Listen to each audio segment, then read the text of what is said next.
নাম এমন একটি জিনিস আমরা শুনতে পাচ্ছি। হ্যালো শব্দের অর্থ হচ্ছে অহে। তাই আমরা আজকের পর থেকে আর কোনোদিন মোবাইলে হ্যালো বলবো? মাতাজিরা বলতে হবে। মাতাজিরা সবচেয়ে বেশি ফোন রাখে। মাতাজিরা বলুন, আজকের পর থেকে হ্যালো বলবেন না, হরে কৃষ্ণ বলবেন। হরে কৃষ্ণ। একবার নাম নিলে যত পাপ ভরে, আপকিরও শব্দ নাই তত পাপ করে। তাই একবার হলেও হরে কৃষ্ণ মহামন্ত্র জপ করতে হবে। আমরা প্রত্যেক সময় প্রতিটা মুহূর্তে মনে করি যে আমরা কৃষ্ণকে ভুলে গিয়েছি। আসলে কৃষ্ণ আমাদেরকে ঠিকই মনে রেখেছে। দেখুন, একটি বাজারে একটি ঝাড়ুদার ছিল।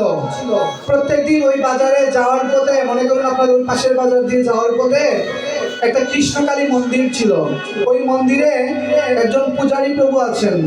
প্রত্যেকদিন পূজারী প্রভুকে বলা হয়, প্রভু আপনি যে সকাল থেকে ঘুম থেকে এসে এখানে পূজা দেন, ভগবান কি আদৌ আপনার ডাক শুনে? তখন উত্তরে আসলো, হ্যাঁ ভগবান ডাক শুনে। যদি ডাক শুনতো প্রভু, তাহলে আপনার এই দুর্গতি দুর্দশা কেন? তখন ওই ছেলেটা বললো, আজকে দেখবো আপনার পরীক্ষা কেমন। তখন ভগবান উত্তর দিলেন, ওই পূজারী প্রভুকে বললেন, এক কাজ করো, তুমি হয়ে যাও আমি, আর আমি হয়ে যাব তুমি।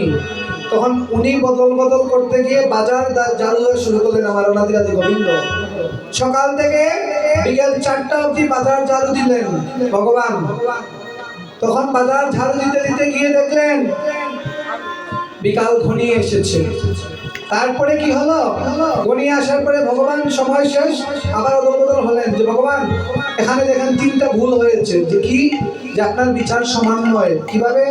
প্রথমেতে ঘুম থেকে উঠে একজন ভিখারি রিক্সাওয়ালা ভগবানকে এসে প্রণাম করে 5 টাকার কয়েন ছিল, ওই কয়েনটা ভগবানের দান বাক্সে ফেলে চলে গেছে। দ্বিতীয়ত, উনি চলে যাওয়ার পরে আসছেন একজন ব্যাংকার।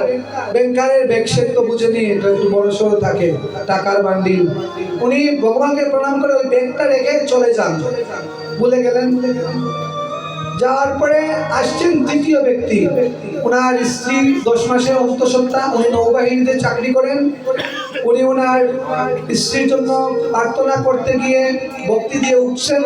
ওঠার পরে পুলিশ এসে ওনাকে হ্যান্ডকাপ ধরিয়েছে, যে বলেছে এখানে ব্যাংকারের টাকার বস্তা রেখে যাওয়া হয়েছিল, আপনি ছাড়া আর কেউ নেন নাই। তখন ওই বস্তাটা পেয়েছে কে? যে 5 টাকা ভগবানের দান বাক্সে দিয়েছিল, উনি এই ভগবানকে ভক্তি দিয়ে উঠে দেখে এই টাকার বস্তাওয়ালাটা। তখন ওই বস্তাটা উনি খুব খুশি হয়ে, যেখানে তার কেউ নেই, সাত সকালে ভগবান আমাকে আজকে 5 টাকার বিনিময়ে এই টাকার বস্তাটা দিয়েছেন, হরি হরি বল। তখন ওই টাকাটা নিয়ে উনি চলে যান। আর কিন্তু যার টাকা, সে ওই টাকাটা পায় নাই।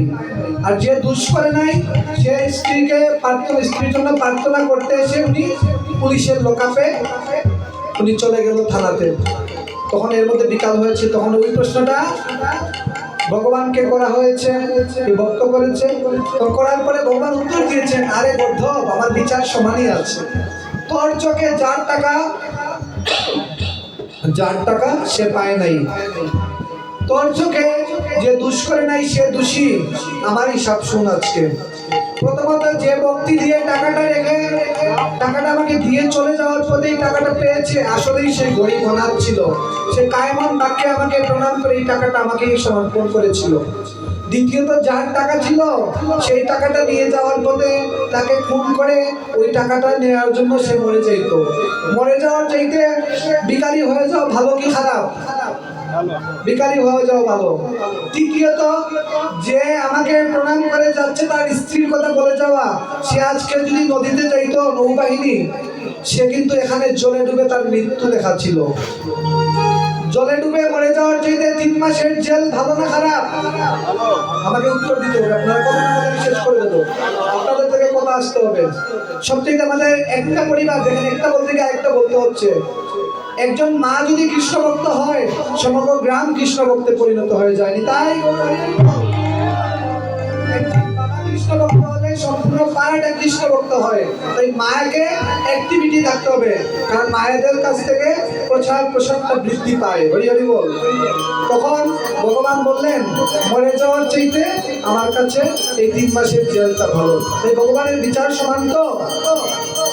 আমরা তো বলি, বাবা আমি এত বছর থেকে কৃষ্ণকে সেবা দেই, কৃষ্ণ আর আমাকে ভালোবাসে না বাবা, আমি আজও গরিব রয়ে গেলাম, আমার আর দিন ভালো হয় না বাবা। বলি না, বলি না? এটা হচ্ছে আমাদের ভুল ধারণা। কৃষ্ণ কিন্তু জানে আমরা কৃষ্ণকে ভালোবাসতে হবে। শুনো শুনো নিত্যানন্দ, শুনো হরিদাস, সর্বত্র আমার আজ্ঞা করো হে প্রকাশ। কৃষ্ণ বলছেন আমার কথা সর্বত্র প্রচার করো, প্রচারে প্রসার বাড়বে। কথা শুনবেন এবং মানবেন, দুটা করবেন, জীবন সাকসেসফুল হবে।